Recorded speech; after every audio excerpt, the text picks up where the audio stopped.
Check 1, 2. Uh-oh, I don't know if they can hear me. Hello.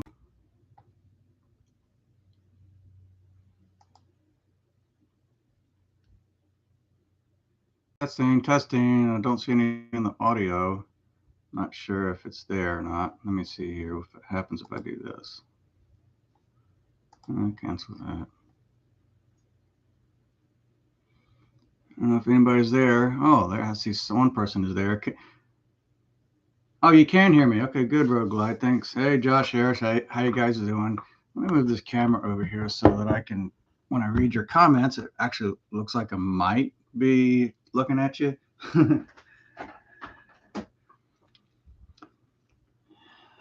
Hey, Road Glide from California. Josh can hear me. That's great. Got 16 of you watching.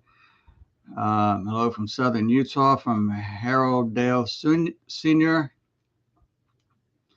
Right on. RP Bone Breakers here. Thomas Eugene is here. Tom Edwards is here. Right on. And New Jersey is here. Howdy from Maggie Valley, North Carolina. Nice area you live in, Mr. Mo Atterbury. From Australia, Tony Haney, Mark Owens. Hey, how you doing? White Shipper, what you did ever get your shovel rolling? Oh yeah, the shovel's rolling pretty good. I just got done riding it. Fixed a leaky master cylinder, and anyways, I guess since there's some of you's here, that I might explain myself that as to why I haven't uploaded. Not that really there's a big deal, but just been a little absent lately, and just and I'm not really apologizing because I know you guys get tired of hearing that. So I'm not going to apologize for being absent, even though I know some of you might miss me, and I miss making the videos. I haven't been too free to do so. Well, I don't want to say that. It's just that I've just been tied up with other things, and getting my motorcycles ready, where it would just be easier for me to just get the stuff worked on rather than do some filming. But eventually I will release a video with what I have already done with the Shovelhead and maybe even the Ironhead. There's some stuff coming up on that. And anyhow, as far as, some stuff coming up on that as far as, what I'm fixing to do to it. But anyway, I missed you guys. I figured some of you might want to hear from me today, or period. So anyhow, I thought maybe I might kick it with some of you and see if maybe, if I could keep up with the comments. Might answer a few questions, or if anybody's got any questions, if you'll excuse me, I got the hiccups. And anyway, so I'm gonna check out some more of your comments, see if there's any questions or anything like that anybody wants to ask. If I don't know the answer, I'll just make up an answer, but don't take my word for it. Well, actually, maybe I'll just be truthful and say I don't know. So anyhow, hey Trim, Kevin here from South Africa. Hey Kevin, hey, are you the same guy that I met at Forgotten Angels in Tampa? Came all the way from South Africa to say hi to myself and Shade Tree. Leave a comment. Let me know if that's you or not, man. And Georgia Hillbilly's here. Hey, man, it was good talking to you on the phone today. Sorry I haven't kept up with you. I forgot to tell you that on the phone. I haven't talked to you in a while, probably since, I want to say, probably Born Free last year, which I'll let some of you know that coming up next month is the second annual of Born Free Texas, East and South. Yeah, in East Texas, Mount Enterprise, Texas, at the Yellow Rose Canyon Campground. And they're going to be doing it a second time. It's supposed to be a great big deal, more so than the last year. And I plan on doing the most impractical thing as far as getting there, which is being that I have a nice dependable Electroglide and a nice dependable Softail, and even the Tramp I'm pretty sure will make it. I'm going to do something different and ride that ever so sketchy. Well, that's not really all that sketchy. Well, yeah, it is, since it's got a foot clutch and jockey shift. But I'm going to ride the Shovelhead.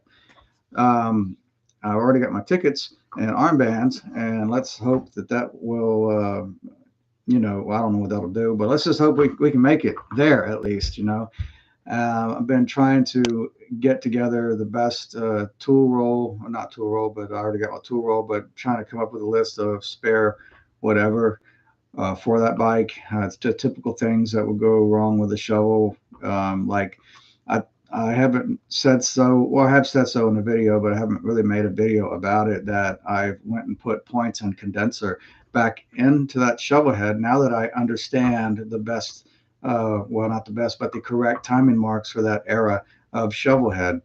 And and the reason why I put points and condenser back in there is that there really isn't anything wrong with that Ultima that was in there, but I find that I have more luck with points and condenser with a kickstart motorcycle. Oh, and by the way, yeah, not only is it foot clutch and jockey shift, but when I did all that, made an open belt, um, I pretty much did away with my electric start when I did that. So now it's just a kick only shovel.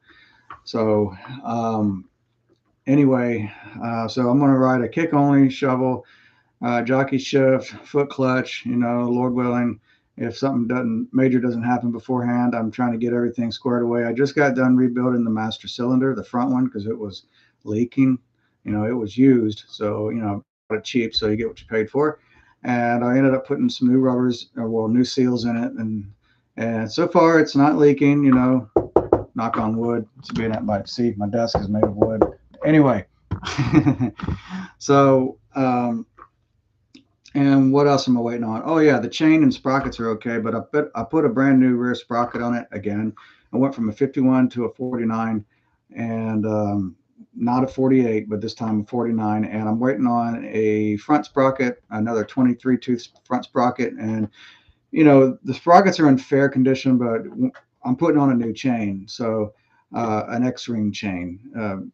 So I just want to minimize the drama that may accompany riding a shovel on a road trip, especially the one I've got.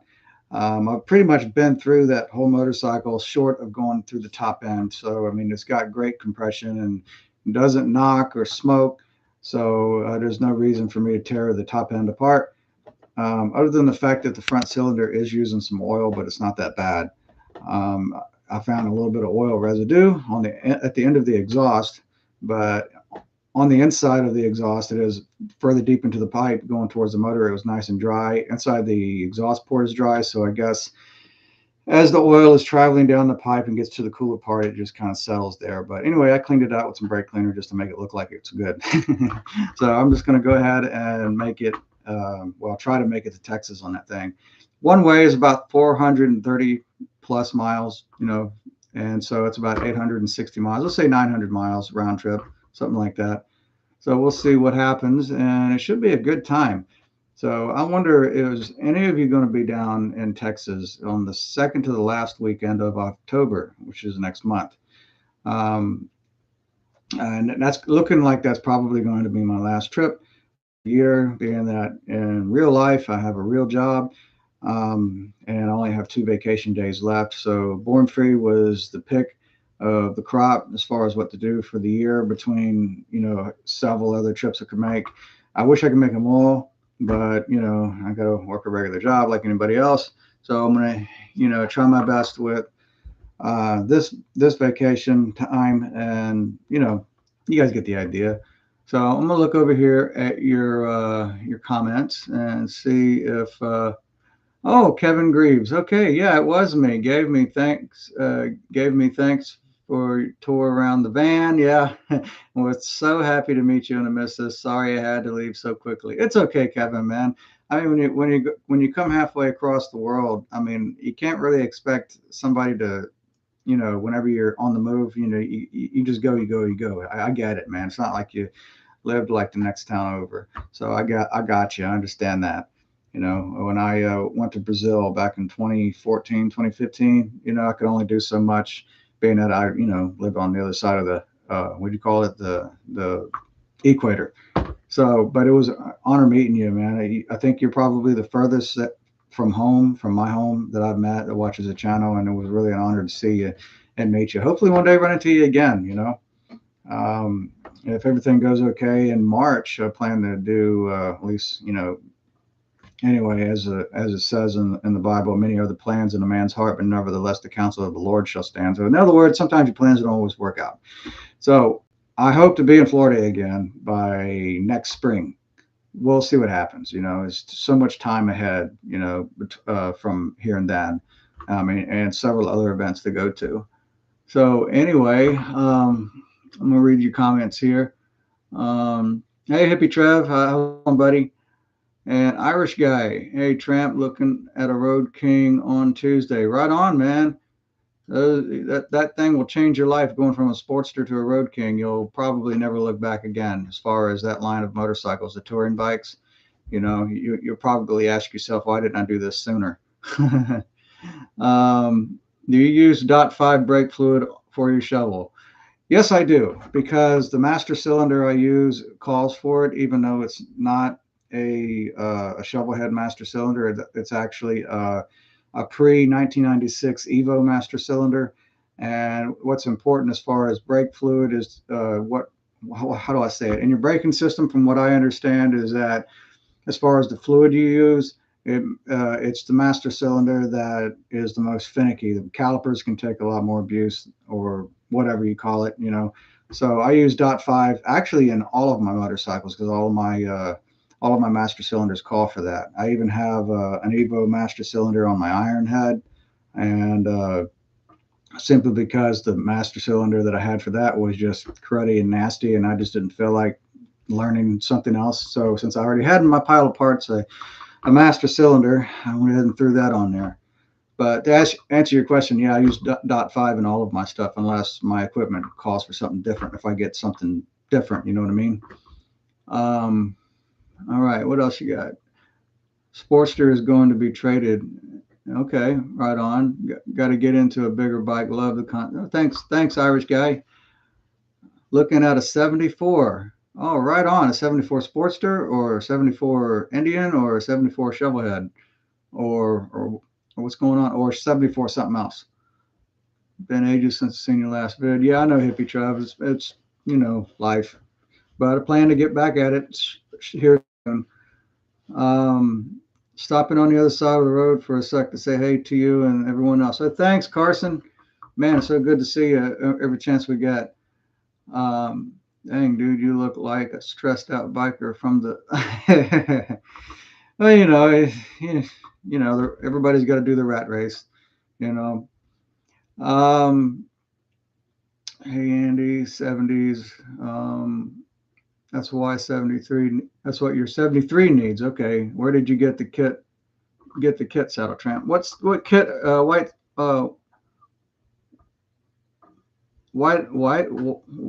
is hype. Anyway, that guy, white shipper. I don't know if I'm saying that right. What kit are you talking about? And Sean says he's got an 89 Softail Classic with a cracked inner primary. Do you know the best way to fix it? It depends on where it's cracked. You can weld it up if you got a good friend who's an aluminum welder, or if you can do it yourself. Typically, and stuff like that, I just go on eBay and look for another one, because you can find them things left and right on the internet. It's amazing. All three of my bikes that I've built from the internet.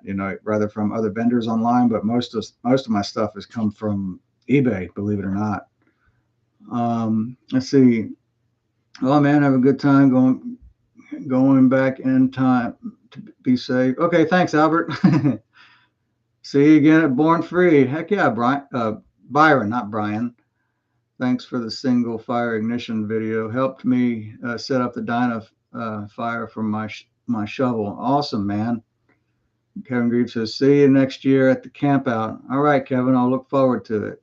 Oh, right on, Tom. Going from an Indian to a shovel. All right. I don't know if you're looking for any advice on that, but hey, it'll definitely broaden your horizons. That's for sure. Let's see, Hippie Trev, 7:30 a.m. Sunday morning here. Oh wow, it's 4:30 in the afternoon yesterday, Hippie Trev. And so you live in the future, and I'm still living in the past. That's cool. Cool. Thanks. Anyway, so But that's what's going on. Yeah, getting ready for Born Free next month. Tickets are bought, and I'm just about done. Fine tuning the little odds and ends of the Shovelhead. Finally got my lifter scenario squared away. I know I made a video several weeks ago about putting new lifters in my Shovelhead, and since the in that video, I had nice and quiet lifters in the video, but something I don't know happened just because it's crappy aftermarket parts. That it wasn't long until they started making noise again. I mean, I was at my wit's end. I didn't know if it was push rod adjustment or noisy, what do you call it, rocker arms or something like that. But I went ahead and tried a different set of lifters, which are way better. They're made by a company called Superior, which went out of business. But I found them on eBay, like I was saying earlier. I was shopping, and they operate exactly like Evo lifters. They look, you mean they got a piston held back with a snap ring, but the only difference is it's got a little stem that's part of the piston that sticks up, which your adjustable push rod rests on that. And you adjust it down like as if you was adjusting Evo lifters with adjustable push rods. And after I did that, that valve train has been as quiet as a church mouse ever since. So I guess Shovelhead hydraulic lifters are, well, that is if you buy aftermarket, unless you buy S&S or fueling or gems or whatever, it's pretty much a roll of the dice, because the ones that I bought them from a company on eBay, and sometimes with eBay it's a roll of the dice too.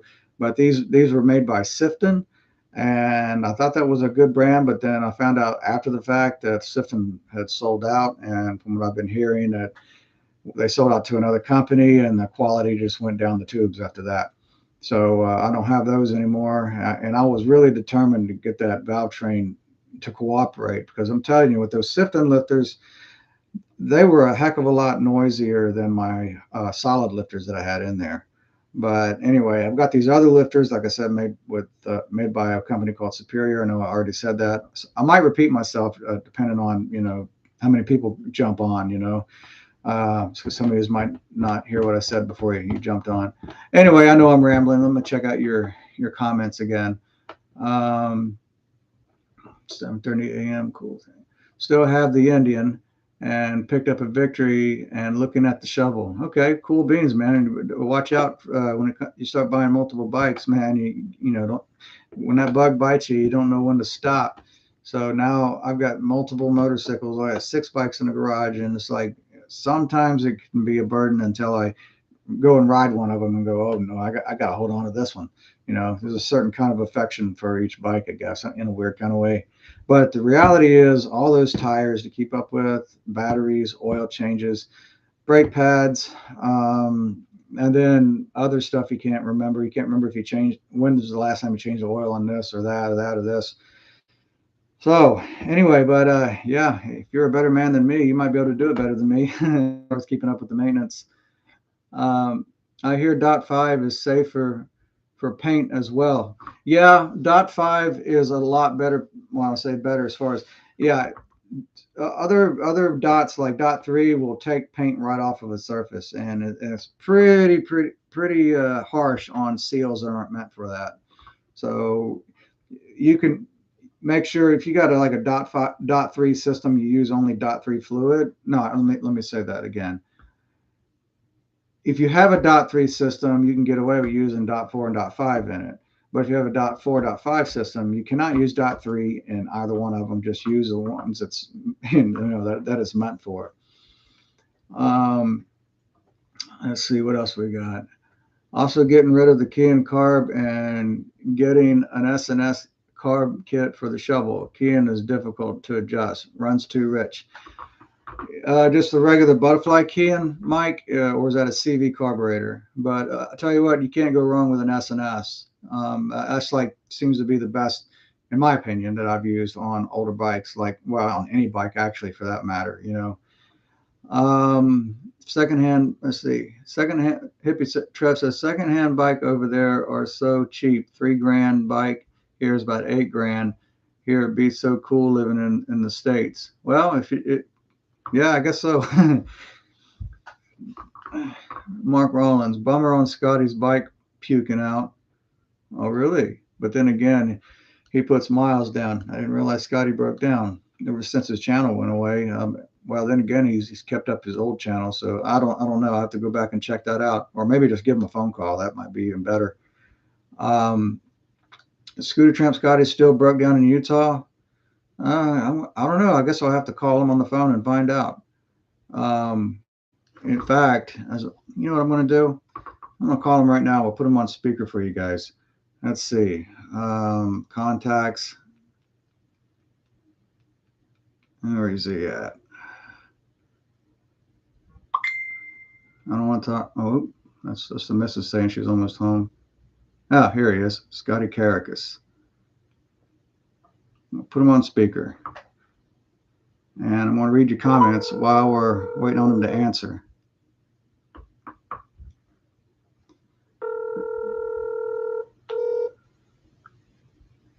Let's see.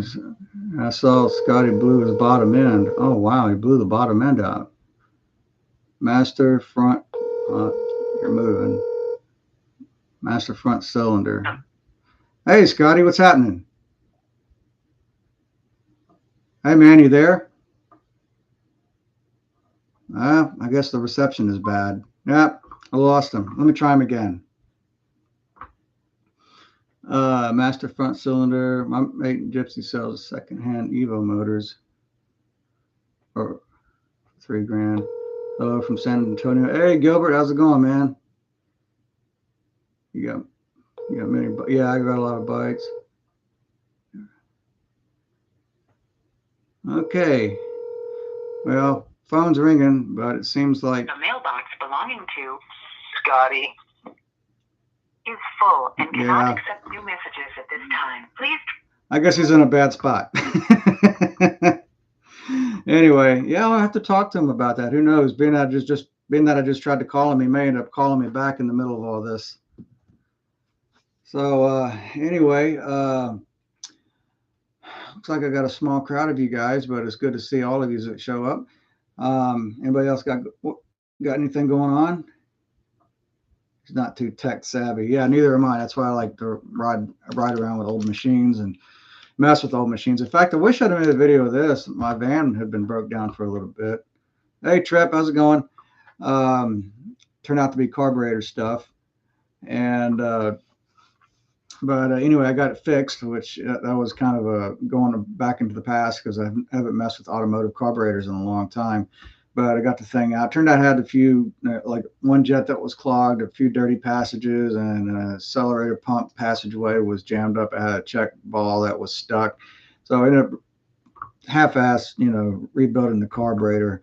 So just to get it going. And now that throttle is more responsive than it's ever been, ever since I brought that motorcycle home. So anyway, Mike says everybody's sending Scotty recommendations for newer Evos. I'm gonna have to check that video out. Did he put it on that other website, that Odyssey website that he's part of? Hey, Cruiser Mike, what's going on, man?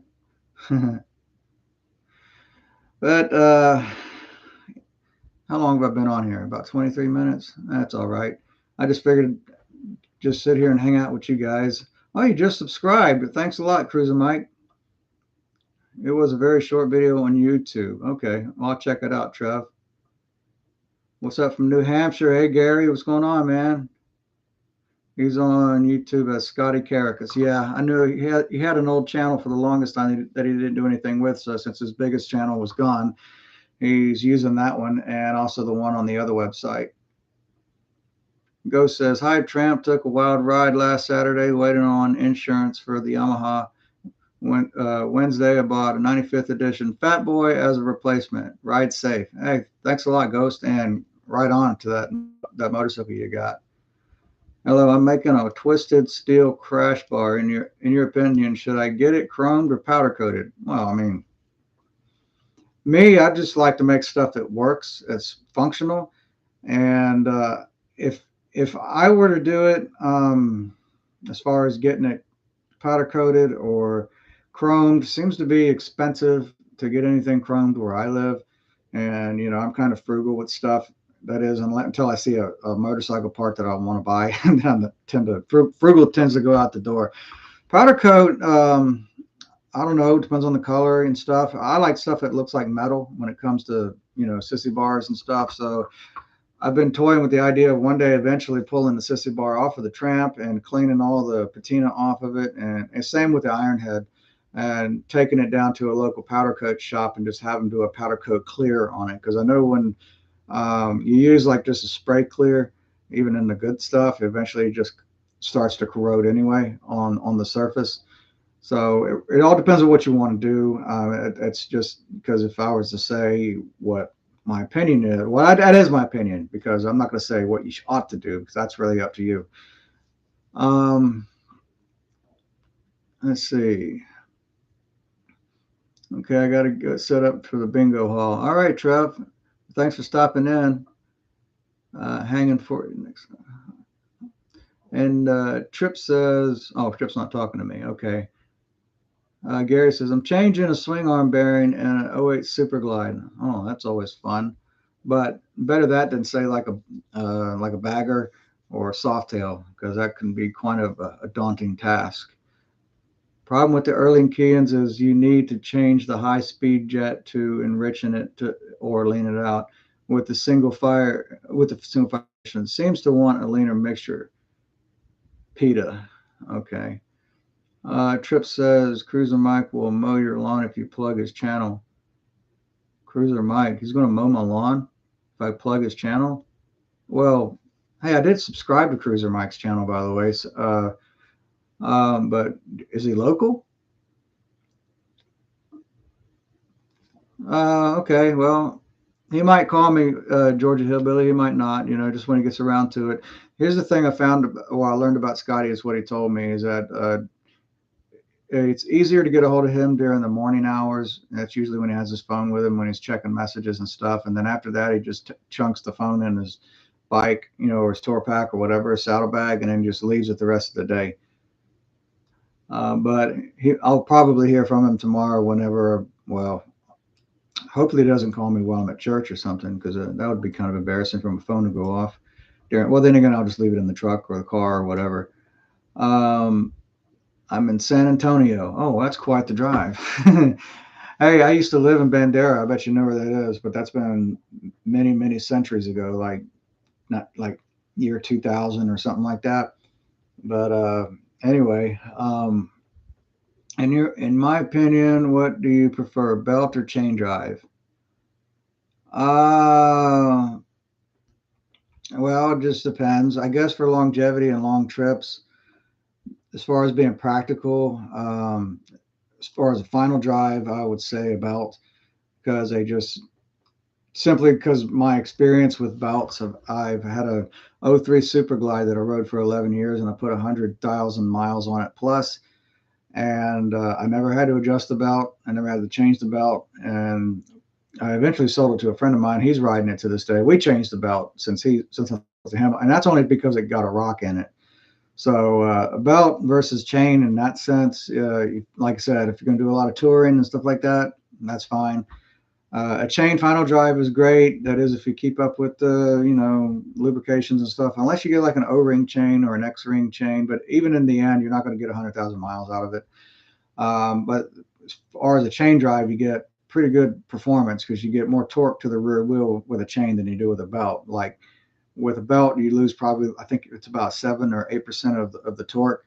But with a chain, you get like, you only lose like maybe 2%, 3. I can't exactly remember what those numbers are, but that's what I know about that. I know with a shaft drive, you think you lose like about 20 something percent torque to the rear wheel, but that's because there's a whole lot of gear reduction going on before the power gets from the transmission to the wheel. Let's see here. Oh, I'm behind.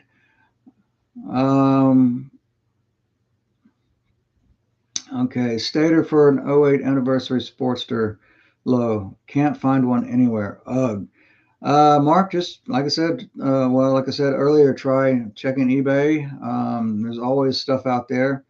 Um, if you can't find them at the regular mom and pop bike shop or the Harley shop, I know stuff is kind of short on supply here and there. It's kind of spotty. But like I said, when I can't find stuff at the regular places, I check the internet, and I usually have pretty good luck that way. I didn't think about clear coat. Thanks for the advice. Well, I'm glad I can help, Sergeant Huffman. Hey, Tony Forrester, how's it going? Howdy from way out west. Tell the Asgards I said hi if you see them. I'll do that. There's a few handful of them left, but they're growing again. But I'll talk to them. I got a good buddy of mine who actually patched out with them not too long ago, and I've actually been off and on spending a little time with them, just riding with them here and there, you know. But they're good friends of mine. Uh, Anonymous biker, hey man, good to see you. Yeah, good to see you too. What? Let's see. Konjimoto. I don't know if I said that right. What do I think of YouTube podcast? Just some people like podcasts. Some people are good at doing them. Subject matter has usually got to be pretty interesting for me to pay attention because I guess I'm a little ADD, but I guess that's why my garage is a wreck because I got parts everywhere. I'll be working on something and then something else will distract me, and then the next thing I know, anything that has any kind of surface area like a table or the trash can lid or something, it's got stuff all over it.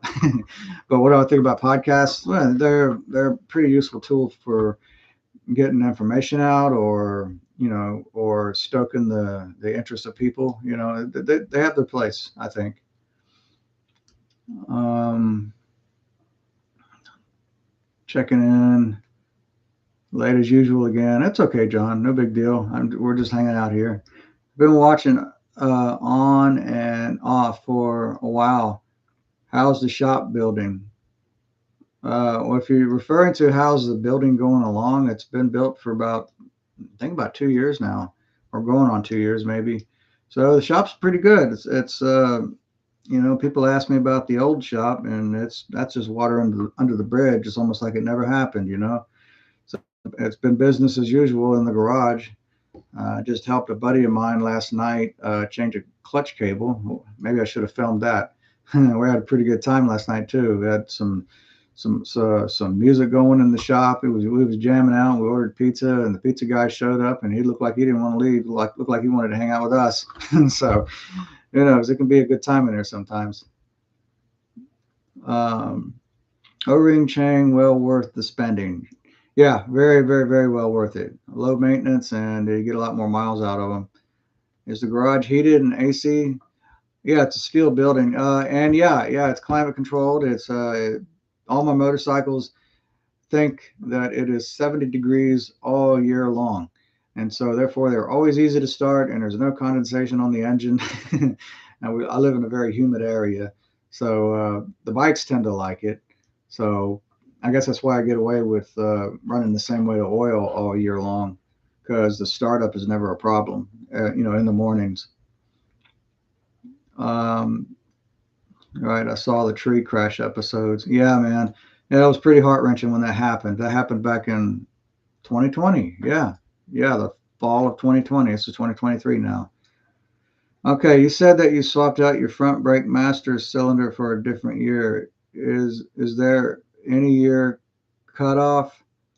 I don't know what you mean by year cutoff, but if you want to know why I swapped out my master cylinder, is because my um, when I got that shovel, the shovel already had a dual disc front brake system, and the reason I swapped out the master cylinder is because the master cylinder that it came with was insufficient for what it was being needed for.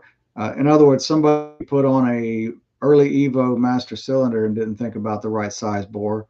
So it had a 9/16 bore running two brake calipers on the front, and every time I'd hit the brakes, no matter how much I'd bleed them or whatever, It was just insufficient. I mean, I had front brakes, but it just, God forbid anybody would have put out in front of me, because the brake handle would always recede all the way back, and not just recede, it just didn't have enough pressure to do a sufficient job. It would hit the handlebar, so I had to make sure there was always well enough space between myself and what could happen.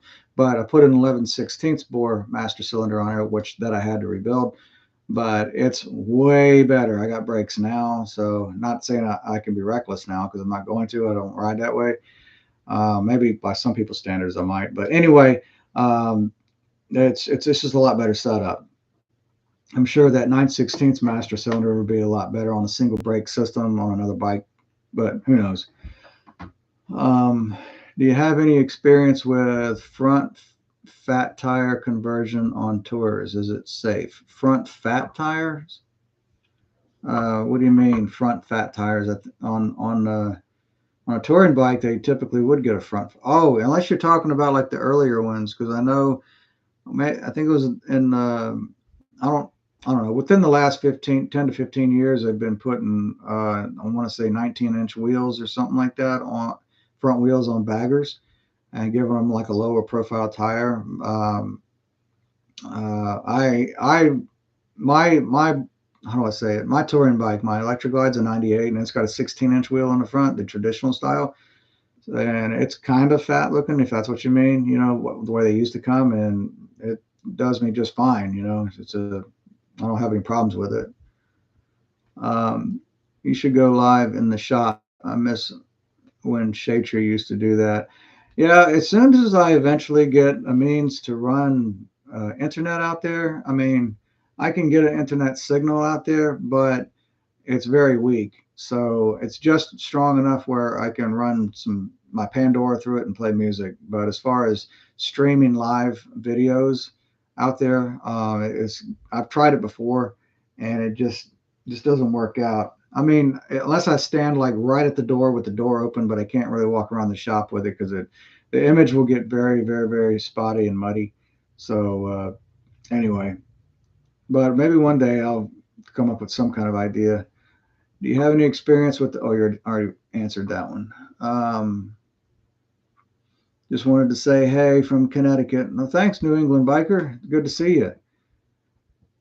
Looking to get a bike lift. Friends recommending Harbor Freight. I don't have an air compressor. What do you think? I don't know what Harbor Freight has these days. They used to have at one time they used to sell a bike lift that was hydraulic, but you had to pump it with your foot, which I've got one of those in the garage that somebody somewhat, I don't know if he lent it to me or gave it to me, but he said it was mine as long as I need it. So uh, I don't run an air powered lift, but from what I've seen is that the later years when Harbor Freight sold those things, people were having problems with the hydraulic ram on it, like it would sink or whatever, just wouldn't hold up. I don't know. All I know is what I've seen people talk about on the internet, and I know that Shade Tree had to do that one time. He bought one, and he not long after that he had to replace the ram on it. And if I'm not mistaken, I think he may have to do that more than once. Anyway, I don't know, but that's just what I've seen. Um, dig your van since you got it. Yeah, yeah, it's quite the pimp mobile. Well, not literally, but it's I get a lot of jokes about it, though. I went to a buddy of mine's house. I had to drive by a local school where the kids were about to get out of school, and I went to his house, and he asked me, "Hey, man, did they shut down the school when you drove by in that van?" I get a lot of jokes like that. I got some coworkers telling me I'm going to go to prison because I have a van like that. At first I didn't know what they was talking about. Then I got the joke behind it, but I thought that was kind of funny though. Red Line Lifts, is that a Harbor Freight brand? Hello from Ohio. Hey, Robert. I have a 73 FXE and having a hard time finding a replacement front master cylinder. If I can go do it, let's see, if I can use a different year, I will. Yeah, why not? I mean, mine's a 79 and I'm using an Evo master cylinder on it, but you have to, if you do that, you have to change the fittings to make it work. Because I have aftermarket fittings, like what I have on my front brake on the shovel is, like I said, I got that Evo Master cylinder, but I have a banjo fitting, and as far as a brake light, I'm using a brake light switch that runs into it for the banjo bolt. And anyway, on the banjo fitting, as far as a brake line, you got to, it's the kind where you screw the brake line onto it, and the brake line screws into the calipers. So you'll have to, modify some stuff. Not too radical, because there is stuff out there to be sold for that. People do it all the time. Redline is its own thing. They got lifts and presses and etc. Oh, okay, I got you, man. Excuse me. Oh man. So how long have we been on? About 40 minutes? That's cool, man. It feels like it's been 5 minutes. Um, anyway, some of you that's just now tuning in, like I said, I'm just checking in. Just want to let you guys know I'm still around and I haven't stopped making videos. I just haven't put one out in a little bit, but I plan on getting back to that. Just been bombarded with, stuff to do in the garage. And anyway, it's been mostly business than it has been, whatever you call it, whenever I got to pull the camera out and make a video. But I plan on doing that. Eventually it will, I don't know if it'll get back to normal or not. But anyway, you will see more videos. Let's see. Vans were hot in the 70s and 80s. I helped a friend build out a 77 Dodge. Not sure why they fell out of favor. Pickups are the big deal now. Yeah, I don't know either, man. But I guess it's just people, man. They're fickle, and whatever the trend says it is, people tend to follow. So I don't know. I tend to be, what do you call it, individualistic with the things I like. So I just stick with what I've got. How do I refuel my electric motorcycle? How do you refuel it? I think you're supposed to drive it off a bridge and then go get another one or something like that. Well, you can't drive it. Just anyway, I'm just being silly. What happened to the live wire? All that and HD dropped it. Well, from what I understand with the live wire is that, well, I don't know what HD was hoping for when they built it or came out with it, but HD pretty much let Livewire become its own entity. So now Livewire is a company by itself. I mean, they're still somewhat in the HD family, but basically, there'd be a Livewire in the dealership, and it was always so common that somebody would come in and most people would look at it and just kind of, turn their nose up at it. But the sales were not what they could have been, or maybe what they was wanting them to be. So just like any kind of business, it was a business move saying, well, this isn't making us any money, even though they put so much money into the research to make it exist. So instead of discontinuing it, they just came out with a little company by itself that's still, like I said, attached to the HD corporation, but they just don't say Harley Davidson on them anymore. Every once in a while, at least the dealerships that I've been to, at least there's one right by me in Slidell, Louisiana. They'll have a couple of them every once in a while, but they don't have the HD logo on them. They just say Live Wire. So that's the deal with that. Boycott China. Yeah, no crap, right? On my way to the bridge. Thank you. You rock. Well, thanks, Hollis. Or Hollis. I'm sorry. I know you gave me your pronunciation and I forgot what it said. I didn't know that. Yeah, a lot of people don't know that. And I think the reason why a lot of people don't know that is because a lot of people really weren't interested in it anyway. So you're probably the first person I've seen ask about that. Hey, veteran biker, what's going on? Yeah, probably a business write-off / tax write-off. Who knows? Maybe. But anyway, so I guess Hollis. Okay, right on. I can remember that. I used to have Uncle Hollis. Anyway, like I was saying earlier when I got on here, just updating you guys, just seeing how you guys are doing, checking in with you, let you know I'm still around, still kicking it. Just got to get back into the swing of things as far as get all the what you call the the dross of reality out of the way, and so I can get to the important stuff, like the stuff that's cool. You know what I mean? But I ain't got much else to get out of the way, so I think I know what I'm going to do next, but I'm going to leave that a secret until the video comes out. Let's see. What's a good source for Evo maintenance and repair? If you're going to do it yourself, like I tell people, like I've said already, that I go onto the internet if I know what I'm looking for. And also, if you're not sure what to do or how to diagnose something, other than the manual, there's a lot of good forums out there that you can look at. Like HD Forum is a good one, and what's another? Harley Davidson forum. If you're into the choppers, sports for choppers, there's XL forum, there's Chop Cult. As far as a source for parts, like the internet, or there's other vendors, like Lowbrow, TC Bros, some others I can't think about. I can't think of right at the moment. eBay, JP Cycles, Amazon. eBay, like I said, is like where most of my bikes have been built from. Just most of my parts came from eBay, and scooters. The motorcycle shop that's right by my house. So what do you call it? I visit those guys all the time. Um, Very helpful. I'm glad I can help you, man. Van gas mileage isn't the best, which you can attest to. I miss my 91 and 92 Chevy. Yeah, you're right. The gas mileage is terrible on that van, but I sure do. I mean, well, I'll say I do, but it's I don't know how to put it. It's just it's just cool going down the road in it. It's fun. The funny thing about it is that when I'm at an intersection, everybody wants to steal my right of way because they don't want to be behind me, which I don't blame them. And the same thing when people are waiting to pull out into the traffic, they see me coming, they pull out in front of me. It's because they don't want to be behind me, which I think is funny because when I'm in that van, I'm that guy that I complain about that usually end up behind on the highway, who tends to find the speed limit to be like 5 to 10 miles slower than what it really is.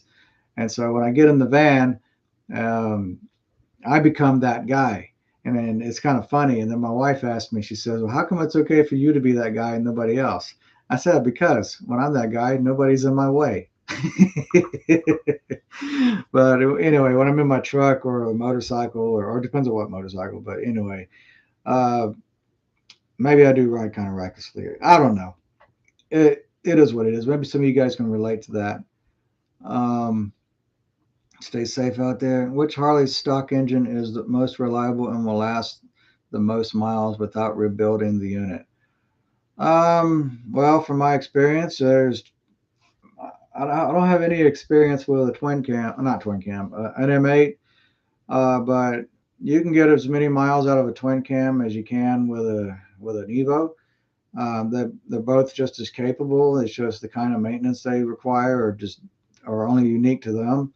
In other words, you got to know, just to know what a twin cam requires, which is everybody knows the cam chain tensioner thing. If you have like a 99 to a 2005 or 2006, anyway, you got to keep an eye on the cam chain tensioners. But I will say that I've owned two twin cams, the '03 Super Glide, and I had that 2012 Heritage, and I rode them both all over the place.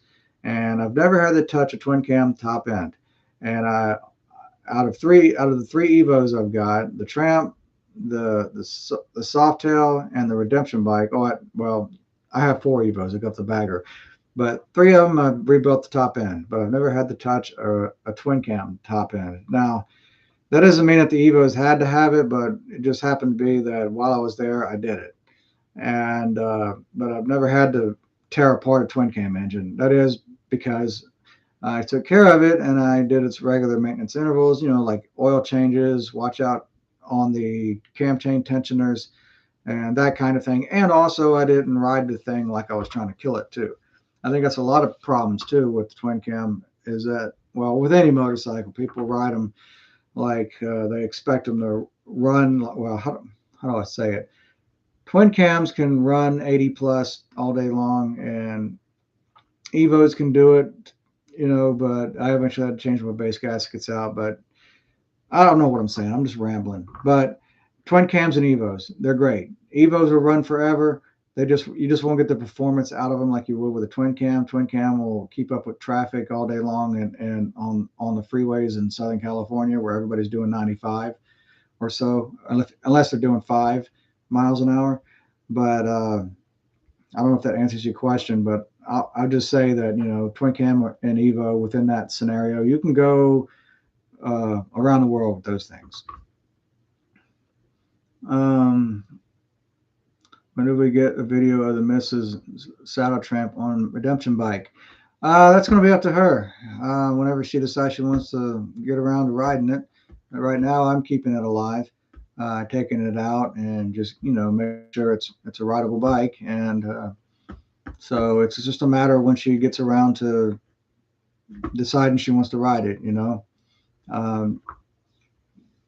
there's been some things that's kind of kept us back on that, but that's okay. But that's what's up with that.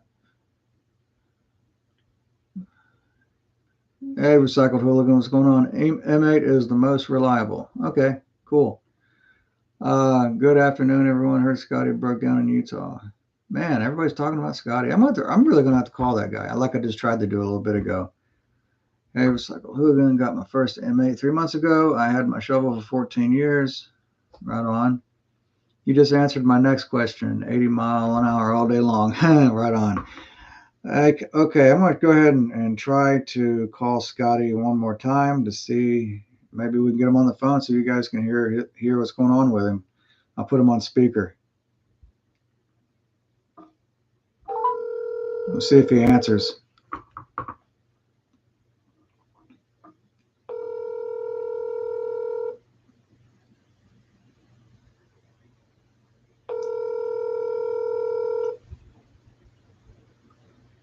$80 is easy on the twin cam.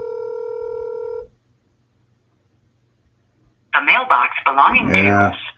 Okay, yeah. He's got his phone tucked away somewhere. So I have a 21 Road King here. Nice, man. Ever done a stator replacement? Oh yeah, more times than I can count. I did it on my Softail. I've done it on my Bagger. I've done it on the twin cam I used to own. I've done it like more than once on the twin cam I used to own, that 03 that I was talking about earlier. It's really no big deal, and I've done it on the Tramp, and you know it's not too big of a job, but you know it sucks when it happens though. I mean, as far as when they break when you're in traffic or whatever and you're not home, you know. But it's which was why I wired my Shovelhead the way I have, where I can just run it with no lights if that ever happens. You can run all day long on points of condenser with no charging system. But and I did the same thing with my Softail, by the way. Many channels have said that the 103 is the most reliable. I had a 103 twin cam, that 2012 Heritage. That's the one I rode all the way to the West Coast and back on, and all over the eastern part. And yeah, the one thing I found about a 103 is that they run so darn hot. I got caught in traffic. Well, of course, any Harley Davidson motor doesn't like sitting in traffic, but the 103 twin cam, I guess it's because they come leaned out from the factory, you know. But sitting in traffic in Houston, Texas at 3 in the afternoon, not good. I started hearing motor noises that I didn't know the thing could make. And by the time I got to LA, it was puking oil out the air breather. But that wasn't that big a deal, but I did have to address that. Got a kit for your sporty? Right on. You going to a 1200 or the 1275 or what? Got an SUV. My bike is down, needing expensive tires. Yeah, Recycled Hooligan, I will admit, those motorcycle tires, good ones, are pretty high, just like anything else is expensive. But in my opinion, about as far as prices of good tires, you really can't put too high of a price on them. I mean, maybe you can, but in my opinion, that's your life right there, you know. So what's your life worth to you? That's what I usually tell myself when I want to complain about good tires. So it's important to have good rubber on there. I know it seems kind of lousy that they cost so much, but then again, you know, there's that as well. Veteran Biker says, will a rejet sort out the heat problem on a 103? We can't rejet a 103 because they're fuel injected. You can, I don't know how to go about it, but you know, some people remap them somehow, I guess. I never did that with mine. Like I said, it was just leaned out. But yeah, I'm guessing if it would dump more fuel into it, like it would want, like that motor would want, it would run cooler. I mean, it's bad enough the bigger the engine displacement you go, the more heat they produce by nature anyway. So as far as rejetting, you know, that would be like a technician's job. Like we just plug it into a computer or get some kind of thing where you control it with the app on your phone or whatever. I saw videos on that.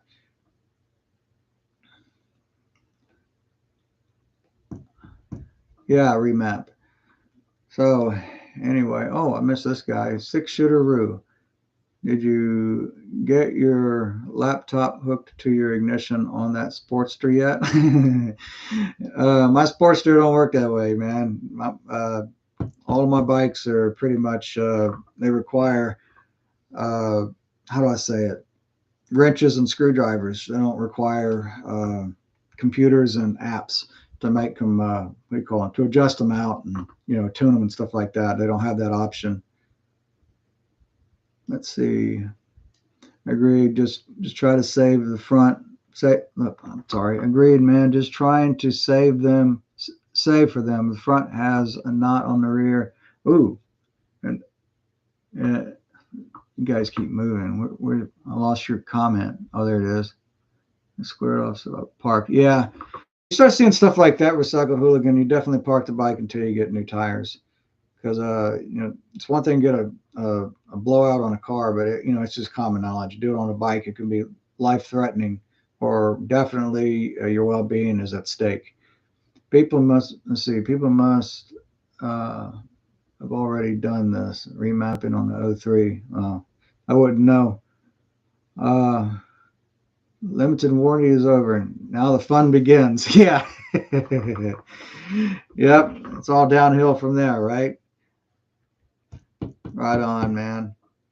So I've been on for about almost an hour. And anybody got any other questions? How to blow out on the rear before wasn't that scary? Well, okay, good deal. I know when you get a blowout on the front, it can be pretty bad. I know a guy who lost. He and his wife were riding one day, and his just blew up on the front with no warning of it going bad or anything. And anyway, he lost his wife because of that. I have an Iron 883. It would not shift if the engine is off, not running. It would. Any thoughts? It sounds like he might have a bad clutch adjustment, Konjimoto, if I said that right.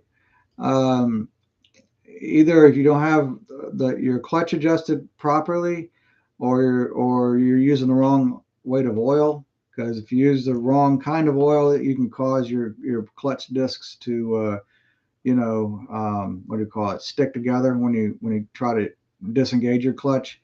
But I would check that. Just make sure you got the right oil in there, but check your clutch adjustment because it may not be disengaging all the way when it's running. Uh, hey Kevin, what's going on, man? Hey Road Rash, long time no see, man. Good to see you. If you go to any bike rallies, check with Amsel app. Right on. Okay. Well, been on about an hour. Anybody got any other questions? It's cool to see you guys. Love talking to you. Sure thing. 2 eggs in one basket RV. Two eggs in one basket RV. Okay, I guess that's how I said that. Yeah, thanks for being here. Thanks for popping in. So, anybody else got any questions before I call it? Because I'm actually having fun here with you guys. When's the next tramp camp? I don't know, man. But whenever it is, I'll definitely let everybody know. Excuse me. I will definitely let everybody know. Appreciate that, man. I'll check him out. Right on. Mike McGowan. Hey, man, what's going on? New to the Sportster scene. Commented on Facebook page on a picture of redemption. I'm excited about my 90 and 93 piece. Cool beans, man. All right, going on almost an hour. Are the HD twin cams okay with fully synthetic 1040 oil? I would use, you want to use 2050 oil in those, whether it's synthetic or not, because that's just what they're designed for. Um, I tried something different in my twin cam one time and I didn't like it, but they are specifically designed for 2050. That is V-twin air-cooled engines. So I wouldn't deviate from what it calls for on that. In fact, 1040 is a little thinner, so you definitely want to use the 2050 because the way twin cams are engineered as far as the oil ports, they have very small oil ports, which gives it better oil pressure because the oil pressure would be higher. But if you go to a lower viscosity, it would bring the pressure down. But if you want, want it to be just right, I would just go with the recommendations. I haven't checked in a while. How are you? I'm doing pretty good, Paul. Hope you're doing well. Shovelhead Fedge has a raffle for a Sportster going on. Yeah, I've seen that, man. You guys go Shovelhead Fed's channel and buy a raffle ticket or a sticker. Actually, it's a bike giveaway. It's not necessarily a raffle, but for legal reasons, it's called a giveaway. A giveaway. Excuse my speech. My Sporty has been parked in the garage for almost a year now. Oh, bummer, man. Is it? Well, what's up with your bike, Road Rash? And I'll stick around for a few more questions and answers, and then we'll call it. What state are you in? I guess you're talking to me. I'm in the forgotten about landmass, they like to call it, the media, the state of Mississippi. That's where I'm at. I'm just right in between New Orleans, Louisiana, and Mobile, Alabama. Just want to say hi from Ireland. Oh, right on, Trevor. Across the pond, as I say.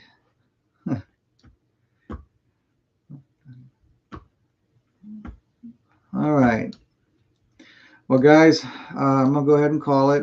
Just wanted to check in, like I said, and I plan to soon get back to the next video. And whatever video comes out after that, like I always say, I don't know what I'm going to film, but hopefully it's interesting. And I just want to say again that those who been wondering what's going on, I plan to be in Texas next month, East Texas, that's to Born Free, Texas. And hopefully that Shovelhead will make it there. And it should be an interesting time. And I do plan on filming that. I've never done a trip on Shovelhead before. And I'd like to do one on the Ironhead eventually, but that's another rant. And maybe I'll see some of you there. It costs too much. Here you go, Road Rash. It costs too much to put on the road here in Canada. It costs you over $500 a month to put it on the road between monthly payments and insurance. Gee whiz, man. Later, man. Keep up the great work. Stay home. You have a 91 FLH. Never really any problems. Replaced the clutch cable back in June. Do my own maintenance soon. Like you, eBay or Amazon. Right on. Okay, guys. As I usually say, I have no idea what's coming up next. Hopefully it's interesting enough to keep your attention and stuff, right? And as always, you guys keep the rubber side down. Be good to yourselves. And thanks so much. Bye-bye.